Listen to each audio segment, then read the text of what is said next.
ada saksi kunci. Polri segera gelar perkara bus terjun ke sungai di Koce, disangkakan pasal 359. Gelar perkara kecelakaan bus di kawasan wisata Koce, Kabupaten Tegal, Jawa Tengah bakal dilakukan. Lewat langkah tersebut akan diketahui pihak mana yang bakal bertanggung jawab atas kejadian kecelakaan menewaskan 2 orang. Hal tersebut disampaikan oleh Kapolres Tegal AKBP Muhammad Sajarot Zakun saat dihubungi Rabu 10 Mei 2023 melansir dari Warta Kota Live. Menurut dia, ada dugaan unsur kelalaian atas kecelakaan yang menyebabkan 2 orang tewas tersebut. Kalau sangkaan pasalkan 359 KUHP, yang jelas ini sekarang kami analisis dulu bukti-bukti maupun datanya, ucap Sajarot. Sebelumnya, pihak kepolisian mengaku masih memeriksa sejumlah saksi terkait kecelakaan bus di kawasan wisata Koce, Kabupaten Tegal, Jawa Tengah, Minggu 7 Mei 2023.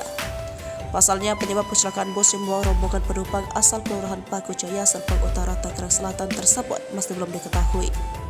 Kapolres Tegal AKBP Muhammad Sajarot Zakun menuturkan pihaknya masih memeriksa saksi-saksi, termasuk saksi kunci. Sementara ini, ada satu supir, kernet, dan beberapa saksi yang ada di dalamnya.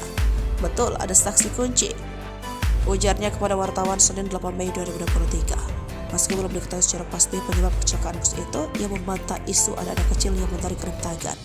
Jadi itu, kabar anak kecil menarik rem tangan tidak benar, tuturnya.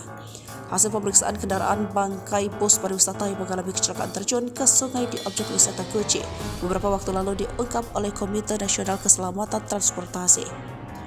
Anggota Satlantas Polres Tegal, Disporapar Kabupaten Tegal diawali UPTD objek wisata hadir ke lokasi ke tempat parkir pengujian Kirdinas Perhubungan Kabupaten Tegal Selasa 10 Mei 2023. Seperti diketahui, bangkai bus pariwisata berwarna merah maron ini berhasil dievakuasi pada Senin 8 Mei 2023 sore kemarin dan dibawa menggunakan mobil derek ke tempat parkir pengujian Kirdinas Perhubungan Kabupaten Tegal untuk proses pemeriksaan lanjutan.